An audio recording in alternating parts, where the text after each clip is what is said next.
Gilles Babinet, Africa for Tech. Africa for Tech, qu'est-ce que c'est?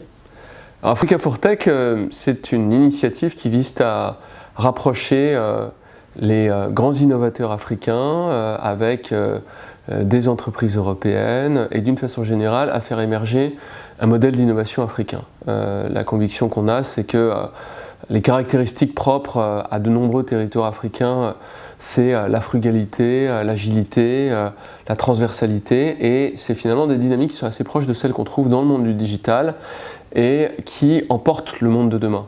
Donc ce qu'on cherche à faire, c'est à créer une forme de pratique de management qui inclut ces dynamiques, qui soient faites pour et par l'Afrique. C'est quelque chose d'assez structurel, c'est-à-dire qu'on pense que si on fait ça convenablement, on peut avoir un impact assez conséquent sur le développement de l'économie et des sociétés africaines en général. Comment est née l'idée ?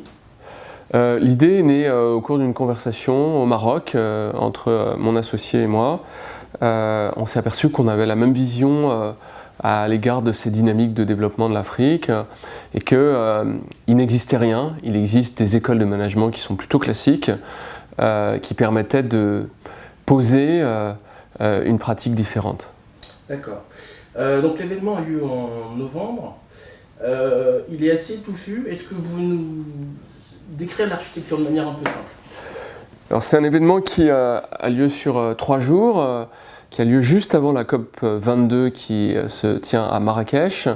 Et au cours de ces 3 jours, c'est pas vraiment une conférence, c'est plus des workshops, c'est-à-dire que on va avoir des groupes de travail d'une dizaine de personnes, une quinzaine de groupes de travail, qui vont orienter leurs travaux sur 4 thèmes qui sont l'éducation, la santé, l'énergie et l'agriculture. Merci. D'accord.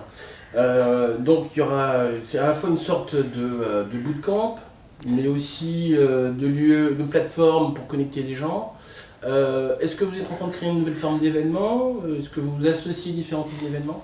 Alors nous, notre vocation, c'est pas de faire un événement, hein. L'événement, c'est un peu le moment de rencontre, de communication autour de ces thématiques, là où on montre qu'il se passe quelque chose. Mais effectivement, on espère avoir un rendez-vous chaque année pour montrer finalement l'avancée de nos travaux et d'une façon générale de ces dynamiques au sein de l'Afrique. D'accord. Vous attendez à peu près combien de participants? À peu près 200. 200. Je crois que vous êtes labellisé par la COP 22. On est effectivement labellisé COP 22, on en est très fiers.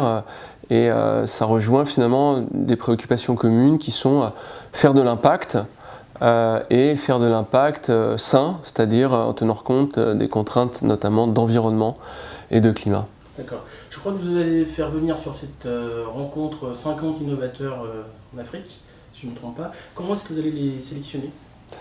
Alors, les 50 innovateurs sont déjà sélectionnés.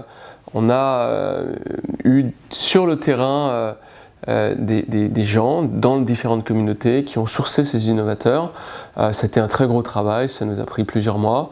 Et aujourd'hui, ils sont effectivement sélectionnés. Donc, on espère qu'on a choisi les 50 plus grands innovateurs africains. Vous avez quelques exemples de personnalités à nous donner en tête